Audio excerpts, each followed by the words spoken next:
Oke, kita lanjut pertemuan kita. Kali ini kita akan bahas lebih lanjut tentang React.js.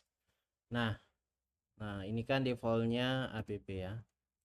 Nah, kali ini kita akan membuat satu buah folder pengganti app ya. Jadi tidak hanya app saja yang bisa dijadikan eh, parent aplikasi atau induk dari sebuah aplikasi React. Nah, contoh kita buat file, kita ganti dengan nama home .jsx. Nah, seperti biasa karena kita sudah menginstal ES6, jadi kita tinggal rfce. Oke. Nah, kita tulis saja dulu di sini home. Nah, jangan lupa agar aplikasi kita nanti running, yang pertama diakses itu adalah home, maka kita akan ke main.js. Ini saya komentari ya, tidak perlu saya hapus. Nah, kemudian saya tinggal import home from home ini ya. Nah, ini app-nya ini saya pagari juga. Di bawahnya saya tinggal tambahkan komponen home. Nah, seperti ini. Oke, setelah itu kita jalankan terminal. Kita ketikkan perintah npm run dev. Tentunya akan berjalan di port 5173. Ini tinggal kita copy, kita buka browser, kemudian kita paste di sini, kita lihat hasilnya. Nah, sekarang perhatikan kita sudah masuk ke halaman Om. Nah, kita lanjut. Nah, untuk materi kali ini kita akan membahas tentang komponen dan props ya. Nah, sekarang seperti di pembelajaran sebelumnya, Anda sudah tahu jadi komponen itu bisa kita taruh dalam sebuah file yang sama dengan main atau induk aplikasinya, atau bisa juga di luar dari aplikasinya. Contoh, kalau di dalam aplikasi ya kita tambahkan saja di sini. Misalnya const data sama dengan kita buat functionnya. Sorry ya. Kita buat functionnya, kemudian jangan lupa di return. Nah, ini saya kasih kecil dulu ya. Jangan lupa di return, di dalamnya kita bisa buat sebuah tag div yang isinya misalnya saya adalah childnya. Oke, nah dari situ agar rapi kita kasih class name misalnya text green sekian. Kemudian kita kasih font bold ya. Nah, seperti ini. Nah, cara untuk memanggilnya kita tinggal masukkan di dalam div sini ya. Nah, kita tinggal panggil nama komponennya yaitu data. Nah, usahakan untuk membuat sebuah nama komponen itu diawali dengan huruf besar seperti ini. Nah, akhirnya nanti kita bisa buat memanggil komponen dalam bentuk tag seperti ini. Oke, kita save, kemudian kita lihat hasilnya. Nah, ini ada sebuah child element. Jadi kita bisa memanggil komponen dalam file yang sama. Nah, untuk sekarang kita lanjut. Kita akan membuat folder dalam src ini dengan nama com components. Nah, nanti di sini kita akan membuat sebuah komponen yang terpisah dengan file utamanya. Oke, sebagai contoh kita buat file yang namanya product card ya, .jsx. Oke, kita rfce. Nah, product card ini nanti berisi sebuah artikel. Nah, berisi sebuah artikel. Kemudian nanti kita percantik dulu artikelnya. Kita masukkan kelas name, misalnya BG Gray 50. Kemudian paddingnya 4. Kita kasih rounded. Kemudian kita kasih shadow LG lah supaya agak kelihatan ya. Nah, seperti ini.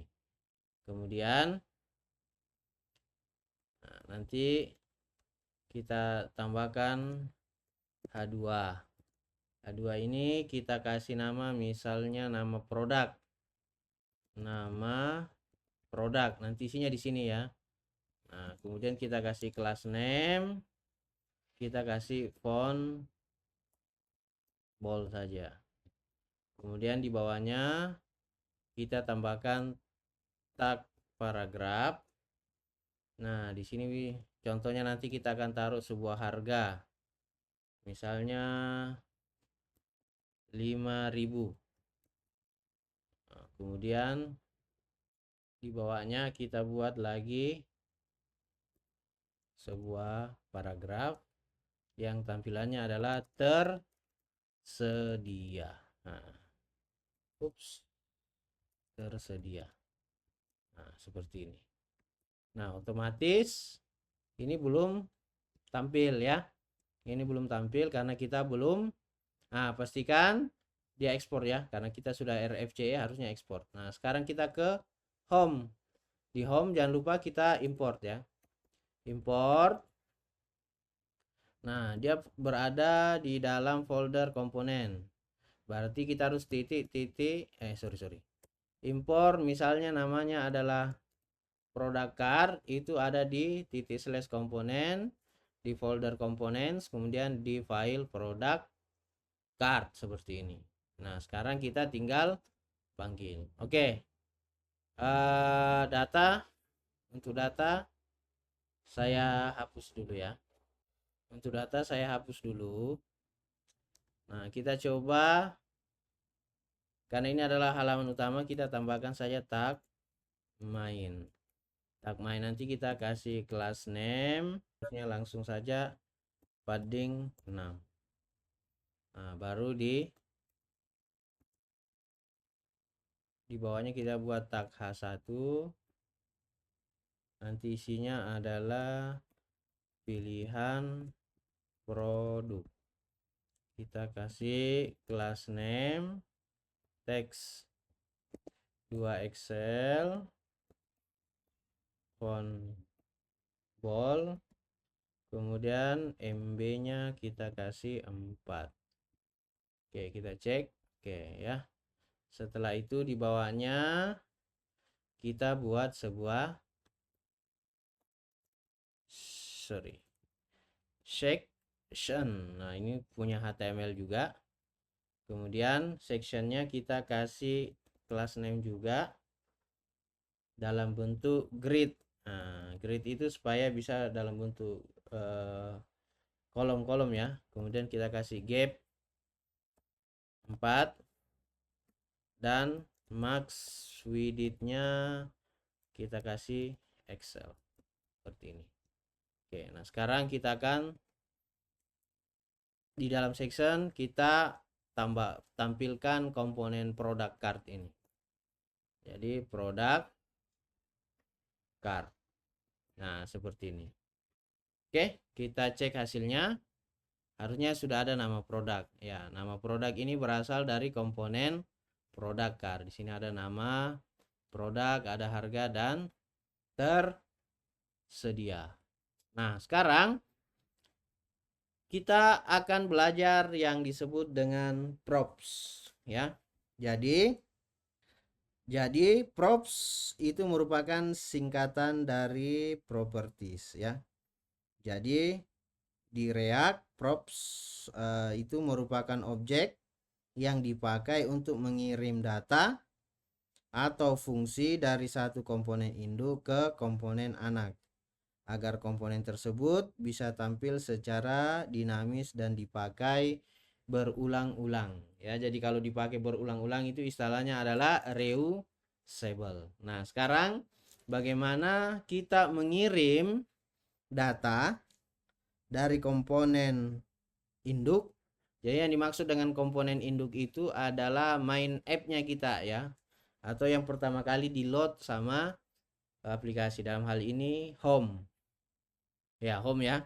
Nah, sekarang bagaimana kita akan mengirim sebuah data, bisa berupa ya data, bisa berupa fungsi dan lain sebagainya ya, dari satu komponen induk ke komponen anak. Nah, jadi cara menuliskan props itu seperti ini.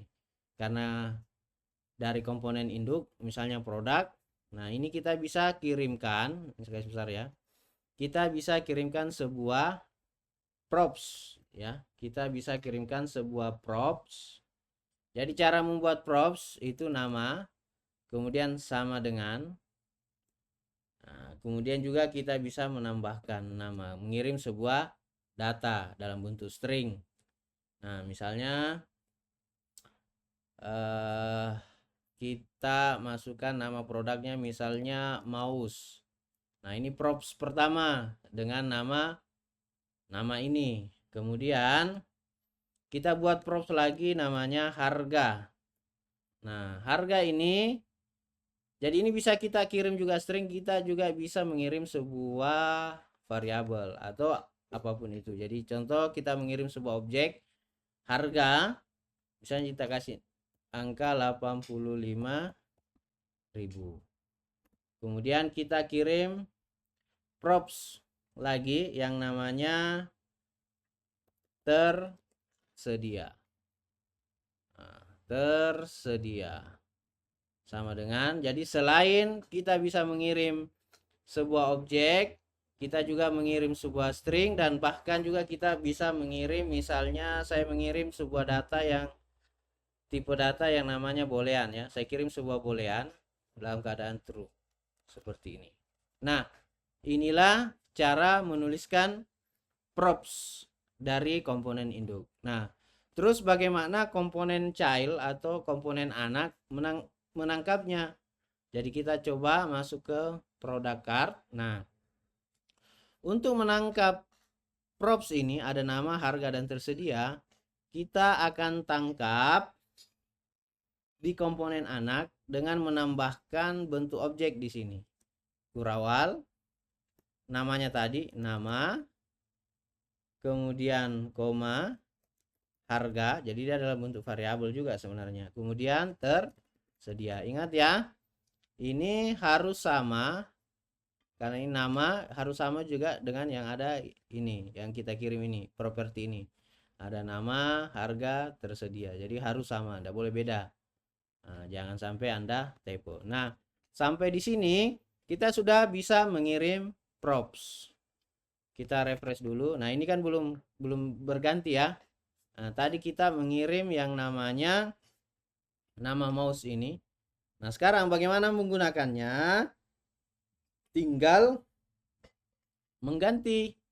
Misalnya yang tadi nama produk, kita panggil, jadi memanggil props seperti sebelumnya. Kita dapat memanggil objek dengan tanda kurawal dengan memasukkan nama properti dari props tersebut, nama. Nah, harusnya di sini kita refresh sudah berubah menjadi mouse. Nah, sekarang harganya di sini kan 85.000, berarti kita tinggal mengganti ini.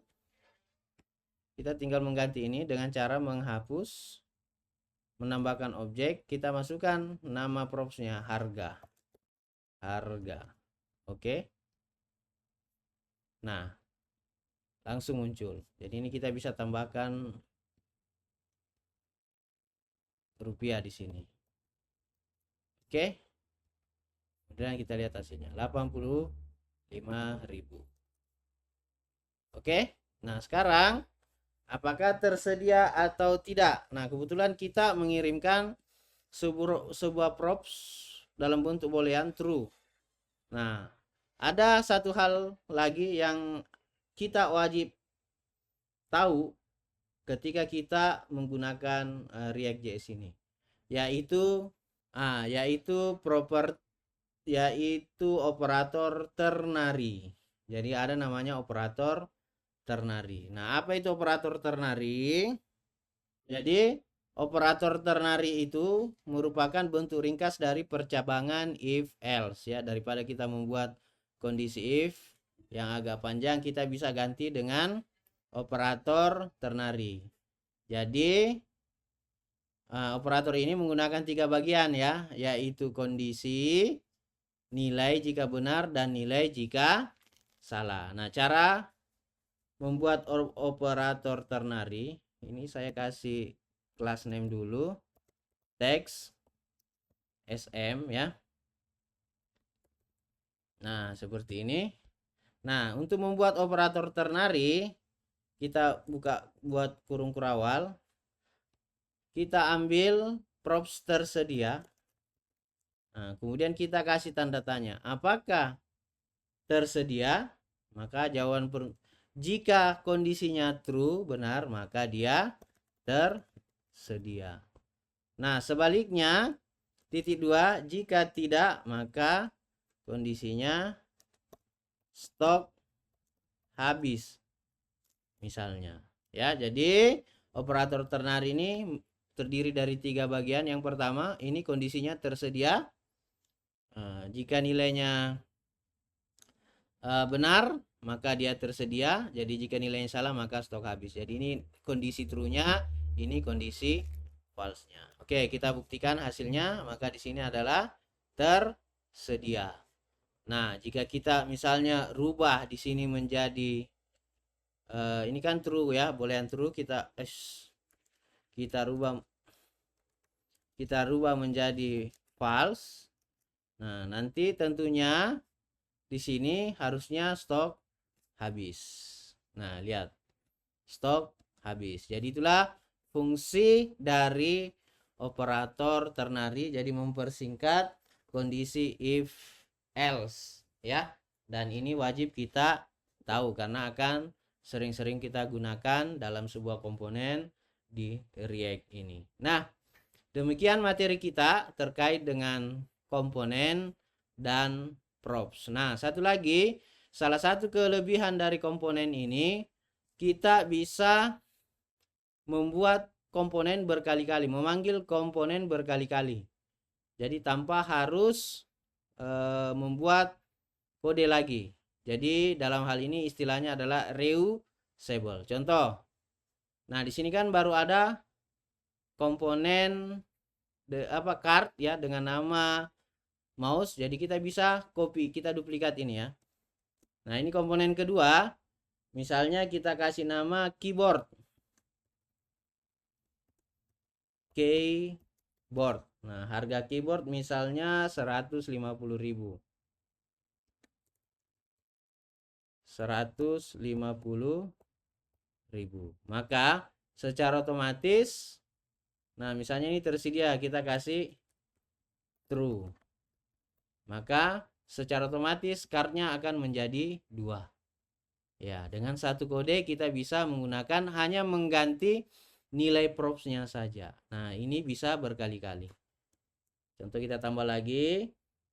Kita misalnya ganti ini headset. Kita kasih harganya misalnya 120.000 dan tersedia, maka akan bertambah headset ya. Nah, seperti itulah terkait dengan komponen dan props untuk pertemuan kita kali ini. Terima kasih.